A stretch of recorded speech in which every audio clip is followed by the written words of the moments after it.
I'm good. All right. Hello, I am Hunter Willis. I am a web editor for the Oshkosh West Index. I'm joined by my brother Peyton Willis, former editor for the Oshkosh web West editor. Index. About a year ago, we took a little trip down to Maribel, Wisconsin, to visit a site called Hotel Hell.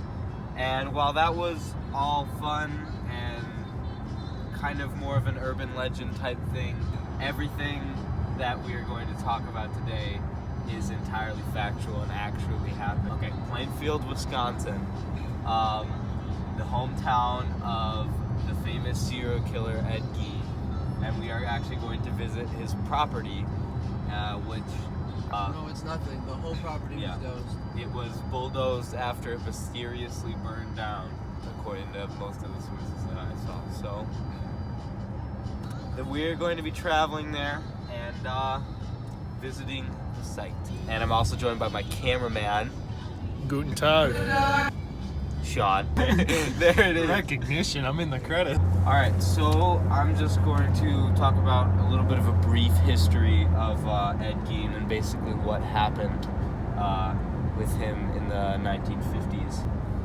His nickname after his arrest was the Butcher of Plainfield, or the Plainfield Ghoul.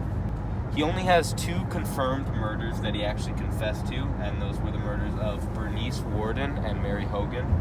He was arrested for these murders in 1957 after he shot Bernice Worden in the head in a store, took her home, and butchered her and decapitated her. So while he was arrested for murder, he also was a grave robber, and what he would do is he would take these corpses and he would skin them and use them as leather for furniture, gloves, and even a skin suit that he made for himself to wear. Obviously, when he was arrested, he was instated into a mental hospital titled the Mendota Mental Health Institute in Madison, Wisconsin, where he died of heart failure due to cancer in 1984. Basically. Sean, how are you feeling about it? I'm feeling pretty snazzy. Very comforted by Pretty that comfortable. roadkill that we just passed. Yeah, pretty comfortable. The only thing I'm a little like, okay, maybe that'd be a little sketchy to go to is that graveyard.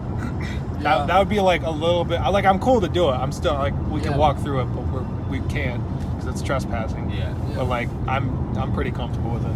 One thing Hunter brought up recently as we're on this road approaching Gein's house is that Ed Gein probably drove on this very road, like with bodies in his trunk and everything.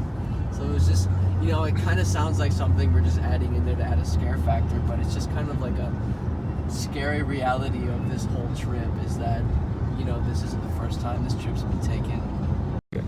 Alright, so, Hotel Hell and this place sort of have a similar thing in common, and that is just how in the middle of nowhere they are, which essentially adds a completely new scare factor to the overall property because, you are completely secluded, you feel completely alone, and that takes, a part in the anxiety you feel because it's pitch black around you. All you are surrounded by fields and this site that horrible things happened on.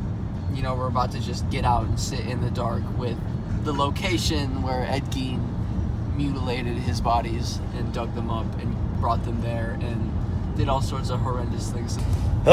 We are now 5 minutes. 5 minutes away from it. 1 mile. 1 mile. Yeah, if we roll. And Sean, get close too. Get close to Hunter when you're recording. We're standing at the old property owned by Ed Gein in the 50s, where he went through with his murders and where he would mutilate his bodies and corpses that he would find. So, obviously, the house is not there anymore, and this is where everything that we talked about happened.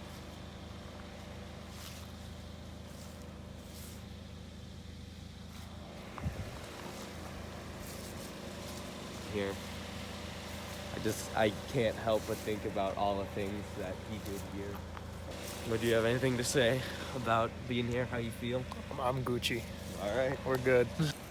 All right, so we're really here. This is happening. You know, I don't know. I think the fact that there is no house kind of eases my anxiety on the subject. I don't know. It just kind of makes it very real. Very real that all of this happened here. It's just kind of like a heavy feeling, I guess. We are standing at the site where Ed Gein towed the lifeless body of Bernice Warden, who he shot in the head at a supermarket. And he dragged her here, and when the police arrived, after being called, obviously, they had found her already mutilated and decapitated, and the word that I believe they used in the police report was gutted. So really, this is probably the most horrifying and disgusting crime scene that has ever carved its way into existence. So right now we are headed to the Gravesite. It's called Spiritland Cemetery. It is in Plainfield, and we are currently headed to that specific cemetery because while it's not the one that he was buried in, it is one of the cemeteries that he chose to tamper with bodies. And we know that he did rob at least one grave here, and we know that he at least tampered with two here. So we are currently sitting at the Spiritland Cemetery in Plainfield, Wisconsin. This is the confirmed site of at least one grave robbing from Ed Gein that he used for either his skin furniture or skin suit. So we are sitting amongst multiple graves that were tampered with by Ed Gein himself. Alright, so it is currently 4:03 in the morning. We have just come back from Ed Gein's residence.